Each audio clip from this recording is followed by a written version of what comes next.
Welcome back. So this is my third video detailing some of my 3D work, and this here is the Starship Velocity from Pacific 201. It plays an important role in the movie, though we don't see it too closely, so forgive me if the model's a little undetailed.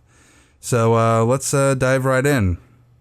First, you'll obviously notice the cylindrical shape. I wanted it to feel really rudimentary because this is a ship that dates to the Romulan War, where I imagine Starfleet is really pressed for resources, and they either have to use old ships older than the NX class, or they have to design a new modular system that is easy to mass produce. So you get, either way, you get ships like this. Up here, you'll see the very original series style navigational deflector, though it has the blue backlighting like it does on Enterprise. Moving backward, we have the number. I like these large naval-style numbers on the ships, and I did actually consider lighting this the way that the numbers on aircraft carriers are lit, with lights all the way around it. I still might do that, actually. I think that's a really cool look. We have our phase cannons, which I modeled to be slightly reminiscent of Enterprise phase cannons, though also not too different from Kelvin phaser turrets. You'll see that the ship has these dishes on it. Maybe I can get a better look here.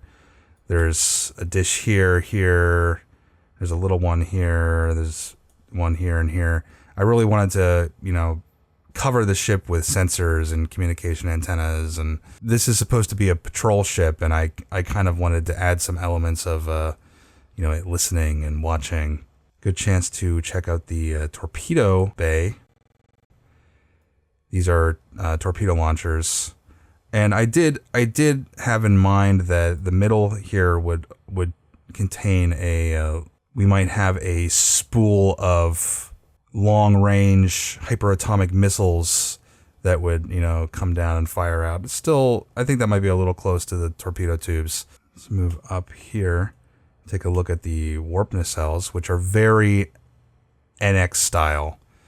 I wanted there to be a connective tissue between the NX class and this ship, and I figured that this might be the easiest nacelle for them to make because warp nacelles have too much R&D behind them.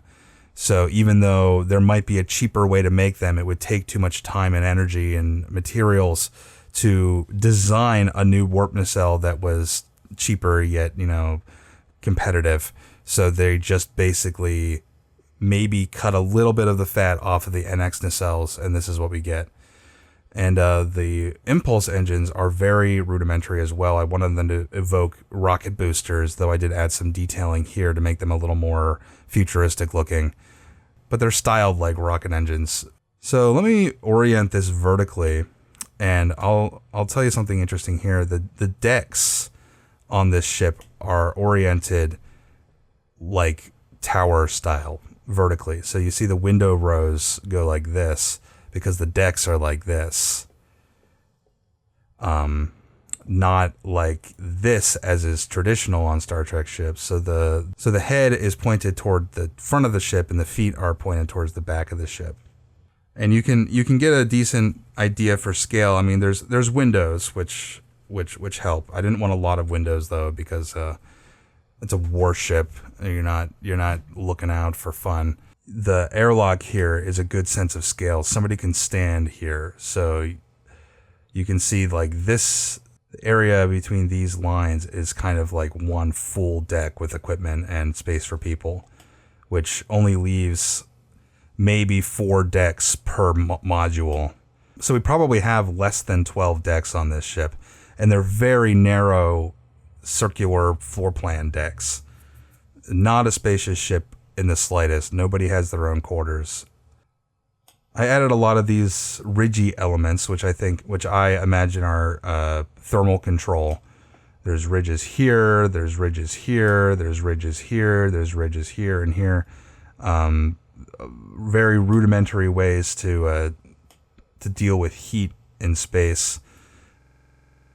And we have the same kind of panels here that we do on the Pacific.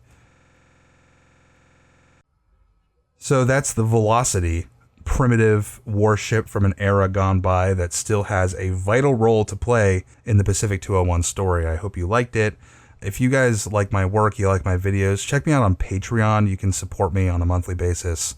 If you want to see more videos like this, please tell me, share with your friends, and subscribe for more. Thanks for watching, and I'll see you next time.